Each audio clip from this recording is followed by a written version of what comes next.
উন্নয়ন কিভাবে নষ্ট হয়? আজকে তো দাঁড়াও, আজকে আবার আবার আজকে আমি বলতাম না কিতাব পাইছি না পাইছি, এরা করবে এরা কিতাব করবো আমি জানি না। এমন বইতে গিয়ে দেখা যায় খেলা দিবি, এরপরে দেখবো একটা হইব কিলা গিলি, এবার আমি সুস্থ দেখবি এবার শেষ ছাপিয়ে গেলে এখন এটা এরা করতে না কিনা শিখাই দিয়ে হত্যা কোথাও ধৈর্য না তুললে আমরা এক সেকেন্ড ধৈর্য না তুললে এলাকার স্বার্থে তো আল্লাহ মানুষ একটা শোনা নেই। নির্বাচন গেছি গিয়ে এখন তো সাথী আইনের স্বার্থ, সাথী আইনের রাস্তা হইলে কিনা খালি ইবাই আর ইবাই চলবা না, সবাই চলবো। সাথী আইন বাজারের বাথরুম একটা বড় হইলে কিনা বাগানার খালি অমুকার চমুক দেবে না, সবাই দেবো। সাথী আইন বাজার একটা গভীর নল ঘুমাইলে কিনা ওখানে পানি পাইব না, খালি ইবাই আর ইবাই পাইব। এই শিমুল ঘর পর্যন্ত যে রাস্তাটা বানা হইয়া জেলবেলা হইলে পরে কিনা সবাই পাইব না, ইরাই আর ইরাই পাইব। ওই একটা লোক আছে আলাদিন বিয়ার মধ্যে সব হাতে কাম করে আর খাইবার সময় যে গুছা বদলায়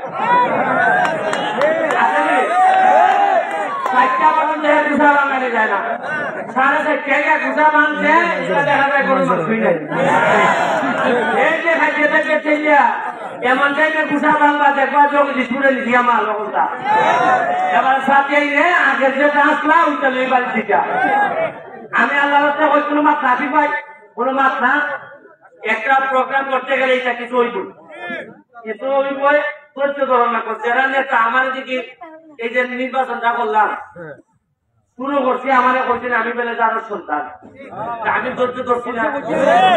আমারে কইছেন দেখতে পেলে আমার পাকিস্তানি লাগে, আমি ধৈর্য ধরছি না।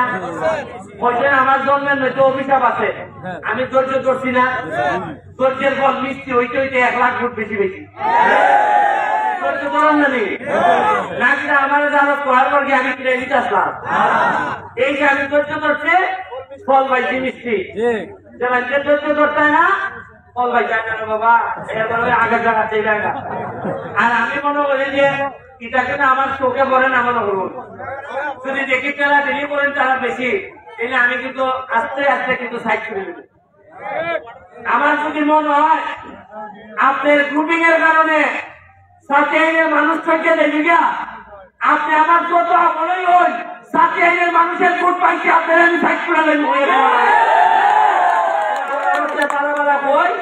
সুন্দর হয়ে তা কই যার যে বাঘ আছে দায়িত্ব নিয়ে কাম করার, খামের কথা কই, খামের বাইরে আমাদের মারতে আমার বাচ্চা না। আর আমি ভোটের লেগে কাম করতে পারছি না, যে ভোট পাইছি 5 বছর পরে আমার এমপি যদি না হবো না আমার কোনো দুঃখ নাই, যে ইজ্জত দিচ্ছেন ইজ্জতই আমার চলবো। এই বসু ভাই আপনারা সবাই সবাই আমার পাবেন, এই তোমরা দিলে নিয়ে যাও। ধন্যবাদ।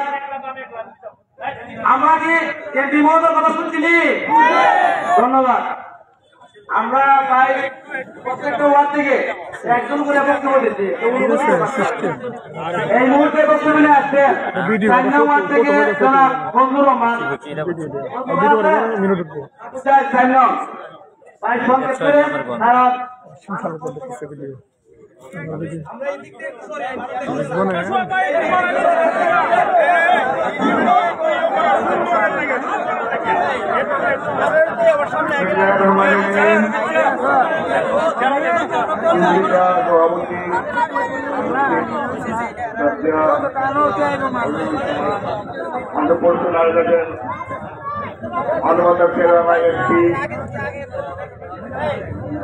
মহোদয় উপস্থিত সম্মানিত অতিথিবৃন্দ, অনেকের নাম বলা যাবে না সংক্ষিপ্ত সময়।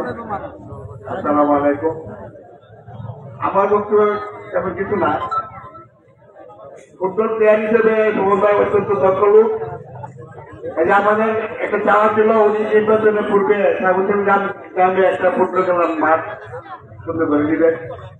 তাছাড়া আমাদের সাগুতেনে যে আরো কাজ কাম আছে, এখানে আমাদের সভানেত্রী আছে, হ্যাঁ রিনা ম্যাডাম আছে, উনি লিখিত আকারে ওনার কাছে সাবমিট করবে। আশা করি